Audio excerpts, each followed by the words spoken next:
Henle Vocabulary Lesson 25. These first 4 words are the most important of this whole lesson. If you come out of this video knowing anything, hopefully it'll be these first 4 words. Practice learning these. The first word is ubi, which means where. These are all question words. They're going to be found at the very beginning of the sentence, and thankfully their form never changes. So all you have to memorize are these 3 letters to know how to say where in Latin. In the same way, cur. These 3 letters are all you need to know the word why, which is a fun one to know. It's helpful for asking questions. Most definitely.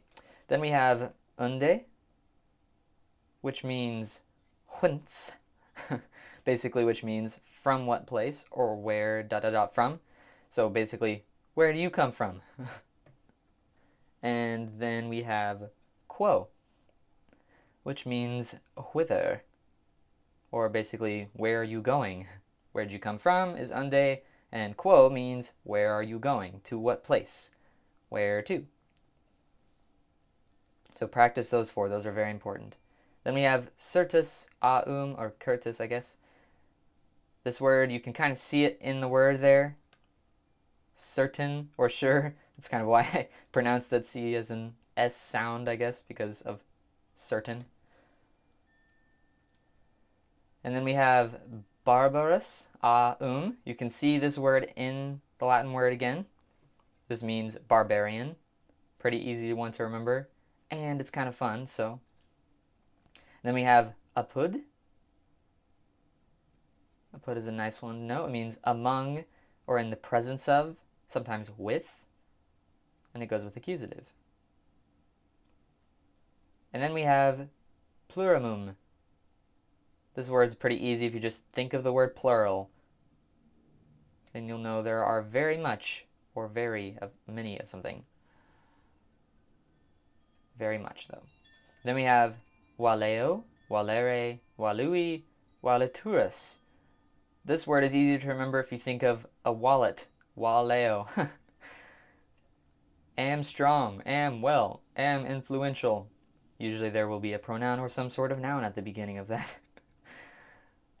Valeo, I am strong, or I am influential. Then we have cerno, cernere. This means distinguish or see. If you are a discerning person, then that means you're able to see things that other people can't see necessarily. You're able to distinguish or see them, pick them out of a crowd. Then we have quis or quid, which is very similar to the relative pronoun we learned in the last lesson, except this is the interrogative pronoun, which means who or what. So this is the type of who that can go at the beginning of a sentence.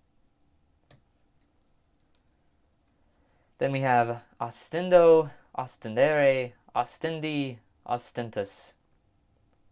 I like to just think of the word extend, like I am extending a greeting to you, then you'll know I'm showing you hospitality. Show. Ostentatious is a pretty big English word. It basically means that someone is very showy. Then we have traduco. In the last lesson we learned deduco, which is just a variation of the word duco, which meant lead, right? This is kind of the same thing, except we have tra at the beginning. Traduco, traducere, traduxi, traductus. Tra there comes from the preposition trans, which means across. So I lead across. And that's actually basically what it means. Lead across. That one's not too hard to remember. Then we have clam. This one's a fun one. If you clam up, then you're hiding your feelings. You're keeping them a secret. This is an adverb, which means secretly. So this will usually be describing verbs. He secretly ran from his house to the trees. I don't know why he's doing that, but I guess we'll leave that to him. All right, and then our last word is socius, socii. This is really easy to remember if you just think of the word social. And interestingly enough, this word means ally. So if you're on social media or you're in a social group, Be their ally. Don't be an enemy. All right, let's go back through these vocab words and see if we can remember them. Our first word, ubi, means where. Then we have cur, which means why. Unde, whence. I like to say it in a very fancy tone. Whence, from what place, where, ... from. The 3 dots just mean that there are some other words in between where and from. Then we have quo, which means whither, where to, or to what place. Certus, certain or sure. Barbarous, which means barbarian. Note that this is an adjective, but even though it's an adjective, it is often used in the plural to mean barbarians, even though it's an adjective. So be careful with that. Then we have apud, which means among or in the presence of. Then we have pluramum, which means very much or just very. Adverb.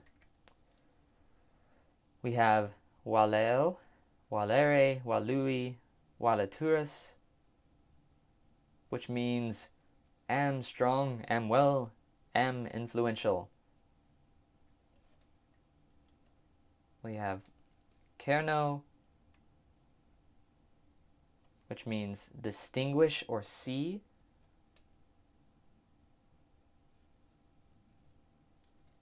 We have quis and quid.